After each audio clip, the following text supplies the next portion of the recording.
Back in February, I want to say, I decided to hop onto Fakemon creating. Being essentially a PokeTuber who recently has specialized into Pokemon lore and design origins, I figured trying to create some sort of dream game concept would be a good step to take. It may help me, and even others, get a better appreciation for the work that Game Freak does. Just about every Pokemon these days have multiple layers of meaning to its name and design. And sure, some are more complex than others, but comparing most Pokemon to most other Pokemon-like games, it's clear to see who puts more effort into their design inspirations. Choice in art direction is totally subjective, so it's totally fine to hate on Pokemon designs. But at least the majority of Pokemon these last few generations aren't just literally slap an element onto an animal and call it good. We're creative. Get it? It's a flamingo that's fire type because flamingo sounds like flamingo. We're so good!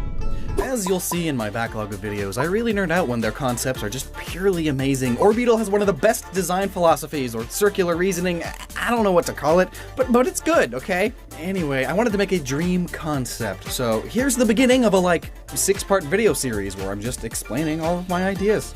Not only for a new region filled with new Pokemon, but also several new regional variants and game mechanics, plot direction, and, of course, legendary lore.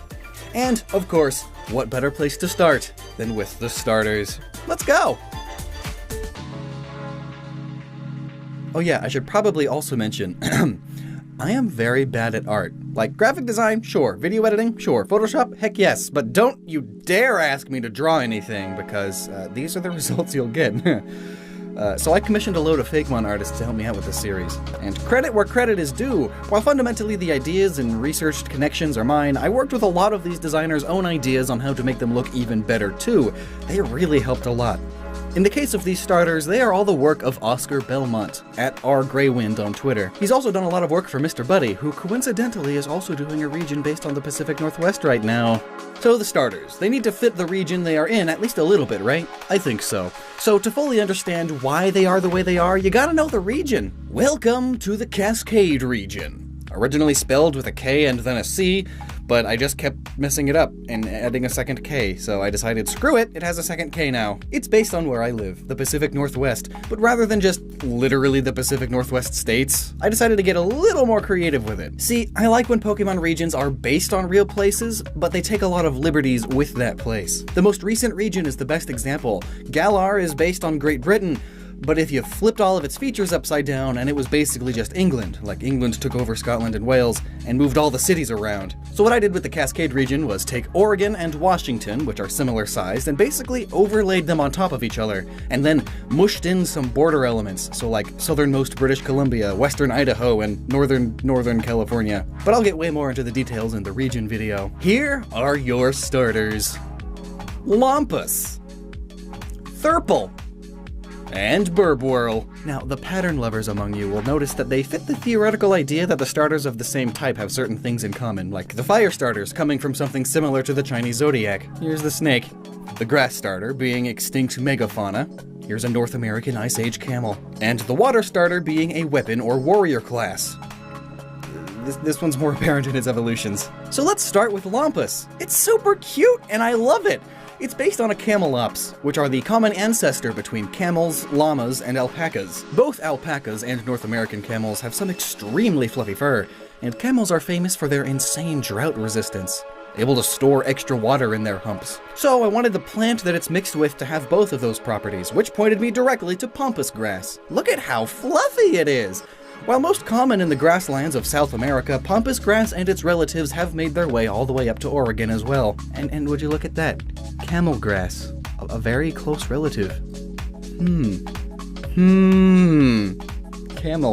Camel grass. Would you look at that? Circular inspirations. It was made to be. And its name combines llama with pampas grass. Then we have Thurple, a little fire snake. It's based on the western ground snake, a native to this area. And very, very orange. And then we slapped on a lava lamp and an exhaust pipe. All of these lead well into the evolutions IMO, so when we get to those I can better explain more about Thurple too. Oh, and the name comes from thermal, referring to heat, and herp, which references amphibians and reptiles, like herpetology. Also, its face! The poor thing is so nervous and scared all the time, it's petrified. If I don't move, it won't see me. Incarnate. And lastly, Burbwhirl. Ooh, look at there, a bug starter! I've always wanted one of those. It does mess with their effectiveness triangle quite a bit though, but it's a worthy sacrifice. They just won't start with a super effective move for that famous first fight. You know, like the classic Pokemon games. It's just scratch and tackle all over and over instead of fire blast and you just kill the other one in 2 turns. It's lame. Burbwhirl's name comes from burble, like a burbling brook. You know, a small stream that makes noise. And whirl, as in whirlpool, and whirligig, which are these things. I swear, like every coastal city in Oregon has a gift shop dedicated to them. But also there's whirligig beetles. These things. It's a family of water beetle that go by all sorts of names. I always used to call them boatmen, because they look like little boats with 2 oars sticking out the side. Anyway, being the first stage, I wanted to sort of incorporate the larval stage of these beetles into the design, but the problem is that they are disgusting looking, and starter Pokemon are supposed to be cute or cool or something. So we sort of mixed the larva and adult stages together and gave it a sort of so ugly it's cute kind of vibe. You know, like Snubble, or Pugs for that matter. Like, they are as ugly as feasibly reasonable, but they're still kinda cute, I guess. Oh, and that's a bubble that it's blowing on its head, like how babies have snot bubbles. It mainly uses bubble moves, and it can also blow that bubble big and wear it like a protective helmet. Which gets me to the abilities of all 3. So another big thing you'll need to know for the context of the designs of these starters is the new game mechanic I thought up.